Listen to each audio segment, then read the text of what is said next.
बहुत स्वागत है आप सभी का स्वदेश न्यूज में। मैं हूं आपके साथ पूजा यादव और बात लगातार हो रही कालाबाजारी की। जी हां, मध्य प्रदेश सहित पूरे देश में कोरोना संक्रमण लगातार तेजी से फैल रहा है। सरकार के तमाम दावों के बाद भी, प्रयासों के बाद भी कोरोना संक्रमण से लोगों की जानें जा रही हैं।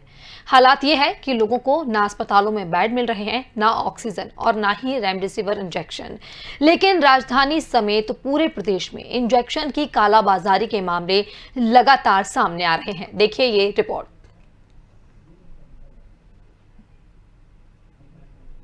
रेमडेसिविर इंजेक्शन संजीवनी बूटी का काम कर रहा है, लेकिन संकट मोचक बनने वाली सरकार रेमडेसिविर इंजेक्शन पर्याप्त मात्रा में होने के तमाम दावे तो कर रही है, लेकिन इसके उलट मरीजों को यह इंजेक्शन नहीं मिल पा रहा है। लगभग 1600 रुपए में मिलने वाला यह इंजेक्शन ब्लैक में हजारों में बेचा जा रहा है। सिर्फ यही नहीं, हालात ये हैं कि भोपाल के सबसे बड़े हमीदिया अस्पताल से ही तमाम सुरक्षाओं के बीच इंजेक्शन चोरी होने का मामला सामने आया था, जिसमें लगातार खुलासे हो रहे हैं। चौंकाने वाली बात यह है कि चोरी किए गए इंजेक्शन रसूखदार लोगों तक पहुंचाए गए। वहीं मरीजों के परिजन अपनों की जिंदगी बचाने के लिए अस्पताल प्रशासन और हर जगह दरवाजा खटखटा रहे हैं। साथ ही पीपुल्स अस्पताल में ऑक्सीजन की कमी से हुई मौतों को लेकर मरीजों के परिजनों ने अस्पताल की पोल खोली है। आप खुद ही सुनिए कि कैसे परिजन इस इंजेक्शन के लिए भटक रहे हैं। रेमडेसिविर की प्रॉब्लम तो है ही, अब वहाँ से 2 लग चुके हैं, लेकिन और चाहिए तो वो तो मिल नहीं रहे ना। और प्रोसेस का मालूम किसी को भी नहीं है, ना इन्हें पता है। हर कोई बोल रहा है वहाँ से अप्रूवल हो, लिस्ट में नाम आएगा, ये कहते हैं नहीं हमें नहीं मालूम, कलेक्टर ऑफिस कहते हैं नहीं वो चेंज हो गया है। तो प्रोसेस का मतलब कोई पता नहीं चल रहा है कि एग्जैक्टली जाएं तो जाएं कहाँ और किससे पूछें। विपक्ष जहां इंजेक्शन, ऑक्सीजन और बेड की कमी को लेकर सरकार पर नाकाम होने का ठीकरा फोड़ रहा है, तो वहीं सत्तारूढ़ भाजपा इंजेक्शन की आपूर्ति होने का दावा कर रही है। ये समझ में नहीं आ रहा है कि इंजेक्शन जा कहाँ रहे हैं, जो आते हैं, जो हेलीकॉप्टर दिखाते हैं, बक्से दिखाते हैं, तो ये अस्पतालों में क्यों नहीं पहुंच रहे हैं। मैंने करीब 20 व्हाट्सएप कलेक्टर से लेके एसडीएम से लेके जो ड्रग कंट्रोलर संबंधी जो इंस्पेक्टर सबको किए, लेकिन वहाँ पहुँच नहीं रहे। आरकेडीएफ में एक इंजेक्शन नहीं पहुँचा, जो कि जहाँ 40 ऑक्सीजन बेड हैं, वेंटिलेटर्स हैं 8-10, वहाँ नहीं पहुँचा। तो आखिर ये जा कहाँ रहे हैं। बिना तथ्य बना सत्य के इस प्रकार की दहशत फैलाने का काम जो मरीज वहाँ भर्ती हैं, जो उनके तमाम परिजन हैं, जो दूसरे अस्पतालों में भर्ती हैं, उनके बीच दहशत फैलाने का काम एक तबका लगातार कर रहा है। बिना तथ्य बिना सत्य के इस प्रकार के आरोप प्रत्यारोप का काम ना करें। भोपाल, इंदौर, शहडोल, सागर में ऑक्सीजन की कमी से मौतों के कई मामले सामने आ चुके हैं। ऑक्सीजन की कमी से हुई इन मौतों ने सरकार के तमाम दावों की पोल खोल कर रख दी है। कोरोना संक्रमण की रोकथाम के लिए सरकार दावे और प्रयास तो कर रही है, लेकिन मौत के ये आंकड़े बताते हैं कि सरकार के दावों से ज्यादा उनकी नाकामी सामने आ रही है। तो आपने देखा कि आखिरकार कैसे कालाबाजारी का दौर तो चल ही रहा है और लगातार लोग ऑक्सीजन और रेमडेसिविर इंजेक्शंस के लिए, खासतौर पर इलाज के लिए परेशान हो रहे हैं। ना ही अस्पतालों में बेड दिखाई दे रहे हैं और ना ही इतना स्टाफ है जो कि मरीजों का ख्याल रख सके और मरीजों का दिन भर का रिपोर्ट भी तैयार कर सके। कई जगहों पर रिपोर्ट्स ही नहीं आ रहे हैं, तो कई जगहों पर मरीज तड़प तड़प कर जान दे देते हैं, लेकिन तब तक वहां उनके पास न डॉक्टर्स पहुंच पाते हैं और ना ही कोई सुविधा। आज इसी लगातार हो रही कालाबाजारी को लेकर हम चर्चा करेंगे। हमारे साथ कई मेहमान भी जुड़ेंगे, लेकिन सबसे पहले हम बात करते हैं, हमारी संवाददाता दीपा श्रीवास्तव हमारे साथ सीधी जुड़े हुए हैं। दीपा, हम देख रहे हैं कि कालाबाजारी लगातार चल रही है। राजधानी भोपाल के हमीदिया अस्पताल की बात करें या फिर इंदौर के कई मामलों की बात करें हम, इसी के साथ साथ हमने देखा पंजाब में, दिल्ली, उत्तर प्रदेश, तमाम जगहों पर लगातार इंजेक्शन की कालाबाजारी हो रही है। दीपा, कहना गलत नहीं होगा, क्योंकि जिस तरह से हमीदिया में एक बड़ा मामला सामने आता है जहां पर हम देखते हैं कि 863 इंजेक्शन जो है वो चोरी हो जाते हैं। ऐसे में जो काजब हमीदिया के अधीक्षक हैं उनके ऊपर भी गांठ गिरती है, तत्काल प्रभाव से हटाया जाता है। उसके बाद उनकी भी सफाई सामने आती है, जहाँ वो कहते हैं कि उन्होंने अपने पारिवारिक कारणों से जो काजब का जो अधीक्षक का पद है वो छोड़ा है, उन्हें हटाया नहीं गया है। इसके बाद अगर देखा जाए तो क्राइम ब्रांच के द्वारा जांच भी बिठाई जाती है, जहाँ पे 35 लोगों से पूछताछ की जाती है। डायरी का उल्लेख होता है जिसके अंदर इंजेक्शन के बारे में डिटेल्स भी लिखी होती है और उसके बाद जो है सारी प्रयास किए जाते हैं। लेकिन उसके बाद कहा जाए तो इस पूरे मामले के ऊपर पर्दा डालने का प्रयास किया जाता है, जब ये बातें कही जाती है कि वो जो इंजेक्शन थे वो हमीदिया अस्पताल में ही मिले हैं, 400 इंजेक्शन जो है हमीदिया अस्पताल में ही मिले हैं। तो ऐसी तस्वीरें पूजा इस समय जहां पर हम देख पा रहे हैं कि किस तरह की स्थिति बनी हुई है।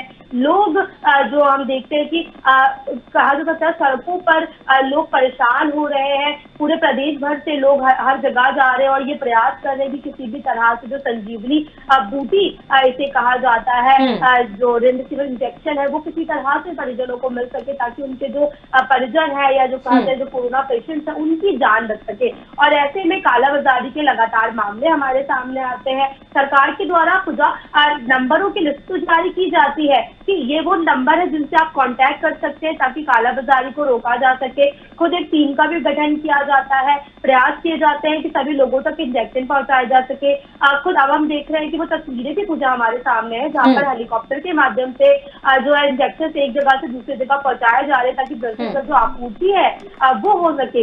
लेकिन पूजा जमीनी हकीकत की अगर बात करें, जिस तरह से अभी हमने परिजनों का बयान सुना, उनका साफ तौर पर यही कहना है कि हम भटक रहे हैं, हमसे कहा जाता है कलेक्टर कार्यालय जाए, वहां पर जाते हैं तो कहते हैं यहाँ पर नहीं होगा, फिर हम दूसरी जगह जाते हैं। और ऐसी तस्वीरें पूजा सिर्फ भोपाल से ही नहीं, हर एक शहर से, हर एक जगह से आपको हमें देखने को मिल रही है, जहाँ पर हम देखते हैं कि लगातार रेमडेसिविर इंजेक्शन की किल्लत दीपक, कहीं ना कहीं ये सबसे बड़ा कारण इसलिए भी है क्योंकि जिस प्रकार से इतनी बड़ी संख्या में मरीज हमारे सामने आ रहे हैं, वहीं दूसरी तरफ ना ही हमारे पास इतने इंजेक्शन है, ना ही हम ऑक्सीजन उतनी उपलब्ध करा पा रहे हैं। पिछले 1 साल पहले की यदि बात की जाए तब भी ऐलान किया गया था कि 37 जो है ऑक्सीजन प्लांट लगने चाहिए मध्य प्रदेश में, घोषणा तो हो गई थी, लेकिन उसका खामियाजा अब जनता भुगत रही है क्योंकि वो काम पूरा नहीं किया गया। दीपा, वहीं दूसरी बात, हम कालाबाजारी की तो हम कर ही रहे हैं बात, लेकिन वहीं दूसरी तरफ देखा जाए दीपा तो ऑक्सीजन की जो किल्लत है उसका एक बड़ा खामियाजा जो है वो दमोह में देखने को मिल रहा है। आप देख सकते हैं कि दमोह में एक खबर निकलकर सामने आ रही है जहां ऑक्सीजन की लूट हो रही है, ऑक्सीजन सिलेंडर्स पर लूट है, वहां मरीजों के परिजन पहुंच रहे हैं और ऑक्सीजन सिलेंडर लूटे जा रहे हैं। तो स्थितियां ये बन गई हैं कि यदि वहां पर अब भी स्थिति को काबू में नहीं पाया गया तो आखिरकार वो दृश्य भी हमारे सामने आएंगे जब ऑक्सीजन के लिए ही आपस में परिजन झगड़ते हुए नजर आएंगे, विवाद होता हुआ नजर आएगा। जी, निश्चित तौर पर पूजा कोरोना के मामलों की बात करें, जिस तरह से बढ़ते जा रहे हैं, मृत्यु दर जिस तरह से बढ़ती जा रही है, जो सारी चीजें हमारे सामने निकलकर सामने आ रही है, जिस तरह से परिजनों के बयान पूजा हमारे सामने आ रहे हैं, उसको देखते हुए लगता है कि स्थिति बहुत ज्यादा भयावह हो चुकी है।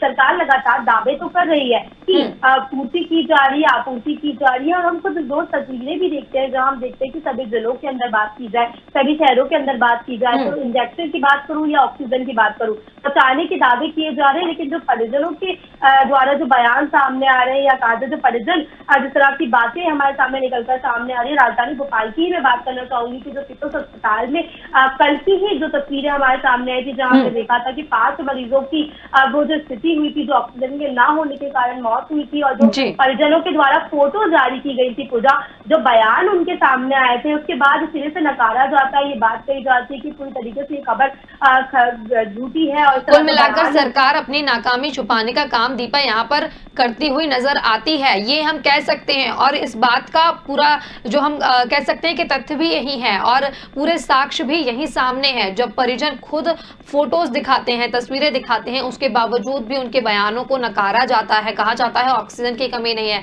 रेमडेसिविर इंजेक्शन की कमी नहीं है। यदि कमी नहीं है तो कालाबाजारी क्यों हो रही है और कालाबाजारी को आखिरकार रोका क्यों नहीं जा पा रहा है? जी, मुझे ये कहना गलत नहीं होगा कि कालाबाजारी हो रही है और सरकार इस और कुछ भी नहीं कर पा रही है, क्योंकि कलेक्टरों के हाथ में भी उन्होंने जिस तरह से हमने देखा था कि 50% से ज्यादा अधिकार उन्होंने दिया था कि रेमडेसिविर इंजेक्शन किसे देना है वो उनके हाथ में होगा, लेकिन वो व्यवस्था भी विफल होती नजर आ रही है। तस्वीरें अब हमारे सामने ये है कि दर बदर भटकते हुए नजर आ रहे हैं परिजन, दवा बाजारों में भीड़ में लगी हुई नजर आ रही है। अधिकारी जो है वो जो मौका है या कहा जाए जो स्थल है वहां से नदारद है, किसी तरह की व्यवस्था नहीं हो पा रही है। अव्यवस्थाओं के बीच आए दिन हम देख रहे हैं कि अगर बात की जाए, सैकड़ों मरीजों की जान जा रही है। प्रदेश भर में स्थिति किस तरह की भयावह बनी हुई है वो हम लगातार देख पा रहे हैं। ऐसे बीच में लगातार सरकार की ओर से दावे तो किए जा रहे हैं कि ऑक्सीजन की कोई कमी नहीं है, लेकिन जो परिजनों के बयान हमारे सामने आते हैं उन्हें सुनकर ये लगता है कि जो ऑक्सीजन है उसकी आपूर्ति तक नहीं की जा रही है। प्राइवेट अस्पतालों को अब जो है कोविड केयर सेंटर बनाने की बात कही गई, लेकिन वहां पर भी जिस तरह से ऑक्सीजन की बात करें, रेमडेसिविर इंजेक्शन की बात करें, उसकी व्यवस्थाएं पूजा नहीं हो पा रही है। तो इसी का कहीं ना कहीं कहा जा सकता है पूजा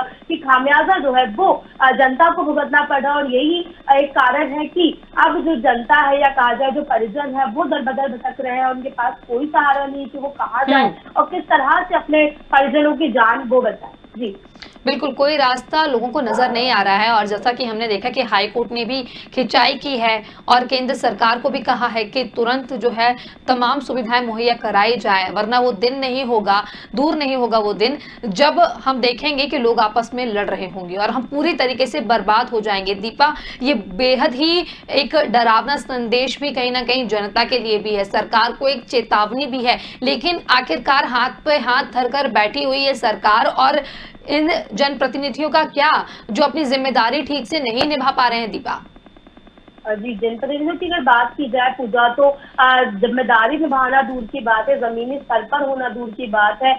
ना ही किसी तरह के निर्देश, अगर मैं बात करूं जो स्वास्थ्य की एक डोर कहा जा सकता है। अब ये वो वक्त है जब जनता जो है सरकार का मुंह देख रही है। वो ये चाहती है कि किसी भी तरह से इस तरह की व्यवस्थाएं की जाए कि उनके जो परिजन है उनको इलाज मिल सके, उनकी जान बच सके, ऑक्सीजन की कमी ना हो सके, बेड की किल्लत ना हो। इन सारी चीजों को देखते हुए स्वास्थ्य विभाग पे एक बहुत बड़ी जिम्मेदारी है, जहां हम देखते हैं कि डॉक्टर दिन रात जो है एक करके अपना मरीजों का इलाज कर रहे हैं, व्यवस्थाओं को सुनिश्चित करने में लगे हुए हैं। वहीं अगर स्वास्थ्य विभाग तो अपनी ओर से प्रयास कर रहा है, लेकिन जो स्वास्थ्य मंत्री है वो कहीं ना कहीं नदारद है, जमीन पर नजर नहीं आ रहे हैं, किसी तरह का निर्देश देते हुए नजर नहीं आ रहे, ना किसी तरह का निरीक्षण करते नजर आते हैं। जब भी उनसे किसी बारे में सवाल करने का प्रयास किया जाता है पूजा, तो उनके द्वारा केवल और केवल एक बयान दिया जाता है कि सभी चीजों की उपलब्धता है, किसी चीज की कमी नहीं है। लेकिन शायद अब जरूरत है तो स्वास्थ्य मंत्री को खुद सड़कों पर उतरने की, परिजनों से मिलने की, इन बातों को जानने की, क्या सच में जिस तरह।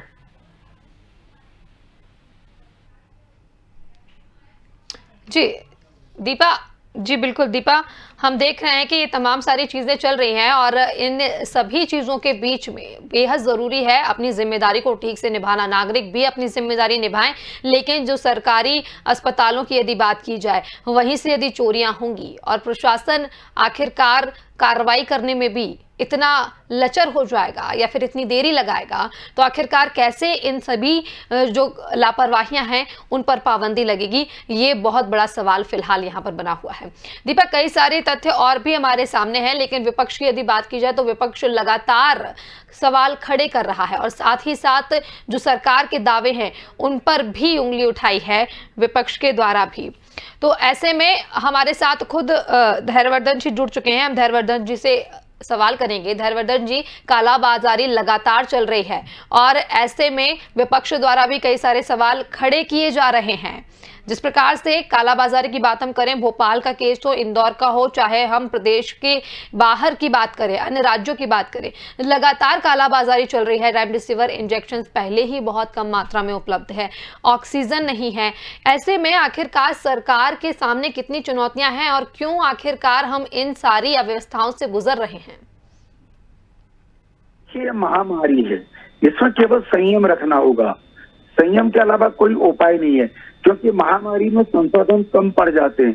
सरकार बहुत ईमानदारी से प्रयास कर रही है। सरकारी आंकड़ा बताऊं तो 1,33,900 इंजेक्शन अभी तक सरकार को प्राप्त हो चुके हैं और 7 अलग अलग कंपनियों को आगे भी इंजेक्शन से आवश्यकता अनुसार हमें मिले उसके लिए ऑर्डर दिए गए हैं। जहां तक ऑक्सीजन का मामला है, ऑक्सीजन को लेकर भी मैं बता दूं कि अब तक का जो आंकड़ा तो कल का ही बता रहा हूँ कि 398 मीट्रिक टन ऑक्सीजन कल मिली हमें, जबकि कल की खपत 382 मीट्रिक टन थी, अर्थात खपत से ज्यादा हमने मंगाई है।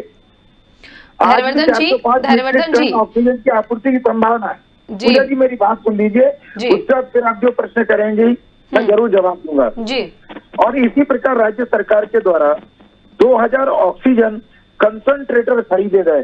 कंसंट्रेटर एक छोटी यूनिट होती है जो हवा से ऑक्सीजन बना करके पेशेंट को देती है, जो चलित यूनिट है, मूवेबल है, एक जगह से दूसरी जगह वो चली जाती है। ये पूरे मध्य प्रदेश में लोगों के दान से, अनुदान से और स्थानीय व्यवस्थाओं से 1000 से अधिक अब तक लगाए जा चुके हैं जी। और आप देखेंगे प्रदेश के 5 जिलों में, भोपाल, रीवा, इंदौर, ग्वालियर, शहडोल में बीपीएसए तकनीक आधारित 1,60,00,000 रुपए की लागत से हर प्लांट इतने का है, नए प्लांट भारत सरकार लगा रही है। 8 जिलों में पीएसए तकनीक से प्लांट लगाए जा रहे हैं और राज्य सरकार ने अपने स्तर पर पीएसए तकनीक से 37 प्लांट लगाए 37 जिलों में। और मेरा ये कहना है कि जो मेडिकल कॉलेज है मध्य प्रदेश के 13, उनमें पहले से ही ऑक्सीजन ऑलरेडी बल्क में स्टोरेज है। कुल मिलाकर के मेरा ये कहना है कि सरकार पूरे जतन कर रही है, ईमानदारी से प्रयास कर रही है। अब बात केवल इतनी सी है कि लोगों को संयम रखना चाहिए। जिनका इन्फेक्शन हद को पार कर चुका है उनको तो भगवान के अलावा कोई सहारा नहीं होता है, क्योंकि कोरोना का प्रॉपर ट्रीटमेंट नहीं है। कोरोना से इस समय शरीर में जो इन्फेक्शन हो रहे हैं, जो विसंगतियां हो रही हैं, उनके जो पहले से इलाज उपलब्ध हैं, उन्हीं के आधार पर इलाज किया जा रहा है। मध्य प्रदेश की सरकार ने 52 जिलों को 2-2 करोड़ रुपए की राशि जिला कलेक्टर्स को दी है, ताकि अस्पतालों के उन्नयन हेतु कोरोना के इलाज के लिए कोई मशीनरी खरीदने संबंधी, बेड आदि की व्यवस्था करने के लिए किसी प्रकार की कोई राशि की कमी ना हो। ऐसे ही मुख्यमंत्री जी मुख्यमंत्री राहत कोष से भी 1 करोड़ रुपए अलग से भी प्रत्येक जिले को दे चुके हैं।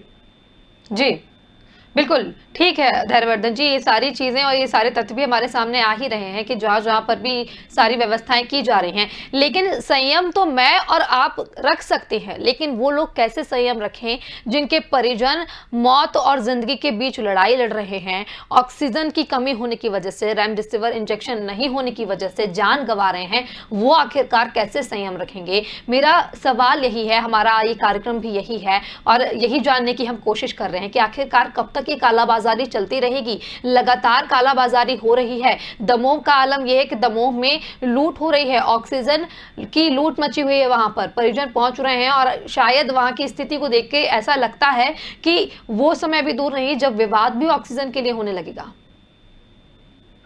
अब किसी को क्या समझाएं कि ऑक्सीजन बहुत खतरनाक चीज है, ऑक्सीजन में आगजनी का कारण भी बन सकती है। इस प्रकार कोई इसका अपनी मर्जी से उपयोग करेगा, किसी प्रकार की कोई दुर्घटना भी हो सकती है। डॉक्टर की देखरेख में इसका उपयोग होना चाहिए। और मैंने बताया ना कि जब महामारी का दौर होता है तब भय व्याप्त हो जाता है, तमाम प्रकार की आशंकाएं मन में जन्म लेती हैं और लोगों की जो अफवाहें वो बहुत तेजी के साथ असर करती हैं। इसलिए इस प्रकार के दृश्य देखने को मिल रहे हैं। आपके चैनल पर स्वदेश न्यूज पर जो चर्चा हो रही है, मुझे लग रहा है इससे लोगों को भरोसा करना चाहिए। जितनी आवश्यकता है सरकार उतने प्रबंध जुटा रही है, पर्याप्त बेड की व्यवस्था की जा रही है, नए नए इंतजाम सरकार कर रही है। निजी लोग भी, तमाम धार्मिक संगठन, चाहे इंदौर में भी आपने देखा हो सत्य साई का और दूसरे प्रकार के संगठनों का, राष्ट्रीय स्वयंसेवक संघ, विद्यापीठ के लोग, तमाम लोगों का अगर मैं उदाहरण दूं, वो अपने सुसज्जित भवन दे रहे हैं जिनमें बिस्तर है, लगातार बेड है, उनमें ऑक्सीजन का प्रबंध भी वो कर रहे हैं कुछ बेड्स पर। इसलिए इस समय धैर्य रखना चाहिए, संयम रखना चाहिए, यही एकमात्र उपाय है। मरीज को यदि जरा भी गंभीर स्थिति दिखती है, सांस उखड़ने लगती है, सांस में तकलीफ है, समय रहते उसको अस्पताल में भर्ती कराना चाहिए। किसी भी प्रकार के छोटे से लक्षण भी अगर दिख रहे हैं तो डॉक्टर से राय जरूर लेना चाहिए। भले ही आप उसको होम आइसोलेशन में रखें, पर उसकी दवाई प्रारंभ कर देनी चाहिए। बिल्कुल बिल्कुल, ये सारी सावधानियां हैं ही धैर्यवर्धन जी, लेकिन क्राइम ब्रांच ने 4 युवकों को गिरफ्तार किया भोपाल से 2 दिन पहले की यही खबर है। और हम बात कर रहे हैं कालाबाजारी की, तो आखिरकार सवाल खड़े हो रहे हैं कई सारे, विपक्ष के भी यही सवाल है और जनता के भी यही सवाल है कि एक तो इंजेक्शन की कमी, क्योंकि प्रोडक्शन उतना ज्यादा एक समय में नहीं किया जा सकता, उसकी पूरी प्रोसेस होती है, तो इसलिए जितना भी प्रोडक्शन होकर इंजेक्शंस पहुंच रहे हैं, मध्य प्रदेश की हम बात कर रहे हैं, राजधानी भोपाल की हम बात कर रहे हैं, वहां से इंजेक्शंस गायब हो जाते हैं। वहीं बांग्लादेश में बने हुए इंजेक्शंस भोपाल में पाए जाते हैं, बंगाल में बने हुए इंजेक्शन भोपाल में पाए जाते हैं। आखिरकार उसके बाद जब 4 लोगों को पकड़ा भी जाता है, फिर भी आखिरकार तेजी नहीं आ रही है। प्रशासन क्या वाकई में ढीला रवैया है या सरकार के द्वारा इतना ध्यान नहीं दे पा रहे हैं कि इस कालाबाजारी को पहले रोका जाए, क्योंकि ये बहुत बड़ा खतरा है उन मरीजों के लिए, हम सभी के लिए। धैर्यवर्धन जी जी, मैंने बताया कि जो अवसरवादी हैं, जो चोर हैं, जो मुनाफाखोर लोग हैं, वो इस प्रकार की आपदाओं का मौका देखते हैं, वो तो हरकतें करने से बाज आते नहीं है। उनके खिलाफ कानून अपना काम करेगा और कानून के अलावा भी एक और अदालत है ऊपर वाले की, वहां उनको बख्शा नहीं जाएगा कि किस प्रकार से जरूरतमंद लोगों की मजबूरी का ये लोग फायदा उठा रहे हैं। पर सरकार ऐसे लोगों के खिलाफ कठोर एक्शन लेगी। सरकार चाहती रही है कि इस प्रकार की स्थितियां निर्मित ना हो, इसलिए उपलब्धता बढ़ाने पर जोर दे रही है। अभी जैसे मैं ऑक्सीजन कहाँ कहाँ से प्राप्त हो रही है उसका उल्लेख कर रहा था, तो यह भी बता देना चाहता हूँ कि प्रदेश में, मध्य प्रदेश में जो थर्मल पावर स्टेशन हैं, उनके माध्यम से खंडवा और सारणी में 7,000 लीटर क्षमता के नए ऑक्सीजन प्लांट लगाए जा रहे हैं, जो 3 सप्ताह के अंदर तैयार हो जाएंगे और वो प्रतिदिन 200 सिलेंडर जिनसे हमें बिल्कुल 4 प्लांट तैयार हो भी चुके हैं, बाकी के 4 प्लांट अगले आने वाले 1 हफ्ते तक तैयार हो जाएंगे, दावा भी किया जा रहा है। लेकिन सवाल वही कि आखिरकार पहले ही प्रशासन इतना मुस्तैद क्यों नहीं होता है, सुरक्षा इतनी क्यों नहीं, पाबंदी इतनी क्यों नहीं होती है कि चोरी ही ना हो सके, कालाबाजारी ही ना हो सके। पहले ही हम मीडिया में सीसीटीवी कैमरे क्यों नहीं लगाए गए। एक बहुत महत्वपूर्ण सवाल धैर्यवर्धन जी आपसे कि आखिरकार स्वास्थ्य मंत्री कहाँ है। जब प्रदेश की ऐसी हालत है तब स्वास्थ्य मंत्री जी से सवाल किया जाता है तो उन्हें जवाब नहीं पता होता है, उन्हें आंकड़े नहीं पता होते हैं। आखिरकार अपने विभाग की चिंता उन्हें है भी या नहीं, ये सवाल भी खड़े हो रहे हैं। इसका जवाब चाहेंगे आपसे। धैर्यवर्धन जी, आप तक मेरी आवाज पहुंच रही है? जी, एक बार क्वेश्चन आप रिपीट करें। जी, मेरा सवाल ये है कि स्वास्थ्य मंत्री आखिरकार कहाँ है, ये हर कहीं से आवाज उठ रही है। जनता हो, विपक्ष हो या खुद हम बात करें पत्रकारों की भी, तो हर कोई सवाल कर रहा है कि मध्य प्रदेश की जब ऐसे हालात बने हुए हैं तो हमारे स्वास्थ्य मंत्री प्रभुराम चौधरी जी आखिरकार कहाँ हैं। और जब उनसे 1-2 बार जब सवाल किए गए, जब वो नजर आए थे, कोविड केयर सेंटर का जायजा लेने पहुंचे थे, तो कई दिनों बाद तो वो नजर आए थे, दमों के प्रचार में लगे हुए थे, चुनाव में लगे हुए थे। जब नजर आए थे तब उन्हें आंकड़ों का पता नहीं था, स्थिति का पता नहीं था। अब जब हालात ऐसे बने हुए हैं प्रदेश में, तो उसके बाद भी उनकी तरफ से ना कोई प्रतिक्रिया सामने आती है, ना ही जनता के लिए कोई संदेश सामने आता है और ना ही कोई कार्य करते हुए वो नजर आते हैं।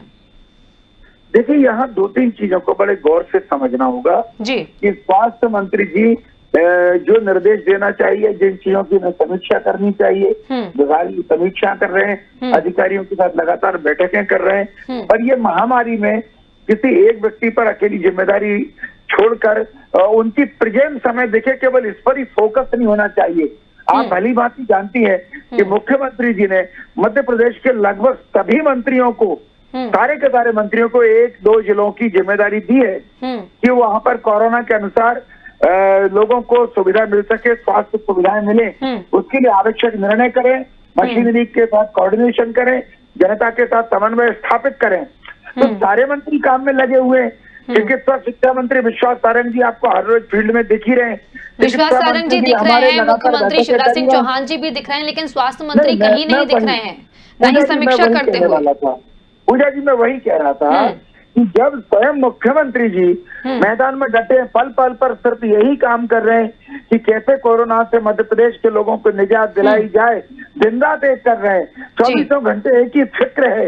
और उस पर वो लगातार उच्च स्तरीय बैठकें भी कर रहे हैं, बड़े बड़े डिसीजन भी ले रहे हैं, जो चाहिए उपचार के लिए वो व्यवस्थाएं भी जुटा रहे हैं। तो सारे मंत्रिमंडल के लोग उनके उस निर्णय में साथ है। और बड़ी सीधी सीधी सी बात है, हो सकता है मेरा उदाहरण आपको किसी को सुनने में अच्छा न लगे, पर चांद तारे अपना काम करते हैं और सूर्योदय के समय जब सूरज का उदय होता है तो लोगों को सूरज का काम दिखता है, बाकी चांद तारों का काम मध्यम दिखाई पड़ने लगता है। वही स्थिति देश में, प्रदेश में मुख्यमंत्री जी की है। जी, हम समझ सकते हैं कि आप ये कहना चाह रहे हैं कि समीक्षा की जा रही है, कार्य किया जा रहा है स्वास्थ्य मंत्री द्वारा, लेकिन वो पर्दे के पीछे काम कर रहे हैं। जी, पर्दे के पीछे काम कर रहे हैं और मीडिया से रूबरू शायद नहीं हो पा रहे हैं, जनता तक वो अपने वीडियोस या किसी और माध्यम से संदेश नहीं पहुंचा रहे हैं। एक सवाल और, रायसेन और विदिशा का प्रभार मिला है प्रभुराम चौधरी जी को। रायसेन और विदिशा की हालत बेहद ही लचर है, मौत के आंकड़े लगातार रायसेन से आ रहे हैं। जितनी बड़ी आबादी वहां की है, जितनी कम वहां की जनसंख्या है, उससे उसके अनुसार बहुत ज्यादा वहां पर पर संक्रमण फैल रहा है, सबसे ज्यादा वहां लोगों की मौत हो रही है। तो ऐसे में रायसेन और विदिशा का प्रभार यदि वो संभाल रहे हैं और वहां की चीजें देख रहे हैं तो वहां की जनता भी उनसे संतुष्ट नजर नहीं आ रही, क्योंकि हमारे पास जो रिपोर्ट सामने आई उनसे यही जाहिर तौर पर दिखाई दे रहा है कि जनता वहां पर खुश नहीं है, जनता वहां संतुष्ट नहीं है। उनका साफ तौर पर कहना है कि स्वास्थ्य मंत्री द्वारा और प्रभारी मंत्री द्वारा हमारे पास ऐसी कोई सुविधा नहीं मिल रही है। देखिए, थोड़ा सा हमें सकारात्मक सोचना होगा। जिन मंत्रियों को जहां का प्रभार दिया गया है, स्वयं मुख्यमंत्री जी उन पर जवाब तलब कर रहे हैं, उनकी समीक्षा कर रहे हैं, उनको कार्य के लिए कुछ बिंदु निर्धारित किए गए हैं, उन बिंदुओं पर उनसे पलट कर भी पूछा जा रहा है। सारे माननीय मंत्रीगण परिश्रम कर रहे हैं। मैंने बताया ना, कार्य प्रणाली सबकी अलग अलग होती है। कोई व्यक्ति करते हुए दिखाई प्रतीत होते हैं, कई लोग लेकिन रिजल्ट तो दिखाई देता। यदि वो इतना कार्य कर रहे हैं तो रिजल्ट तो कहीं ना कहीं दिखाई देता। आपको आप ये बात शायद नहीं मानेंगे क्योंकि आप अपनी पार्टी की तरफ से पक्ष रखते हैं, लेकिन ये मेरी बात सुन लीजिए। सरकार काम कर रही है, मशीनरी काम कर रही है, चिकित्सक काम कर रहे हैं, समाज सेवी काम कर रहे हैं, भारतीय जनता पार्टी के कार्यकर्ता काम कर रहे हैं, जन अभियान परिषद के लोग गांव-गांव में काम कर रहे हैं। मैं तो कह रहा हूँ कांग्रेस के भी कुछ लोग जरूर काम कर रहे हैं, अन्य राजनीतिक दलों के भी लोग काम कर रहे होंगे। इसलिए सकारात्मक सोचने का समय है। आज कितना महत्वपूर्ण फिगर हम सबके सामने आया है। ठीक है कि देश में आज धैर्यवर्धन जी, हमारे पास समय की कमी है, निश्चित तौर पर कार्य किया जा रहा है, सकारात्मक सोचने का समय है, ये आपका कहना है, बिल्कुल आपकी बात मानी जाती है। और ऐसे में हम कह सकते हैं कि यदि कोई अपनी जिम्मेदारी नहीं भी निभा रहा है तो वो निभाए, क्योंकि यही संकट का समय है, यही कार्य करने का समय है। बहुत बहुत शुक्रिया धैर्यवर्धन जी हमसे जुड़ने के लिए। दीपा, आपका भी बहुत बहुत शुक्रिया हमसे जुड़ने के लिए और तमाम जानकारी साझा करने के लिए। तो कालाबाजारी लगातार जारी है, प्रशासन नाकाम कहीं ना कहीं साबित हो रहा है इसे रोकने में। वहीं यदि शासन की बात की जाए तो शासन में जितने लोग काम करते हुए नजर आ रहे हैं उसके परिणाम भी हमें सामने दिखाई दे रहे हैं। चाहे हम सिर्फ मध्य प्रदेश की बात नहीं करते हैं, पूरे देश की बात कर रहे हैं, तो जहां पर भी कार्य किए जा रहे हैं वो हमें दिखाई दे रहे हैं, चाहे सरपंच स्तर पर लोग काम कर रहे हो या फिर विधायक हो या फिर मंत्री हो। लेकिन जो अपनी जिम्मेदारी को निभाते हुए नजर नहीं आ रहे हैं या फिर अपनी जिम्मेदारियों से भागते हुए नजर आ रहे हैं, उन पर भी हमारे कई सारे सवाल है और सवाल हम लगातार उठाते रहेंगे और इनका जवाब लेते रहेंगे। आप देखते रहिए स्वदेश न्यूज। नमस्कार।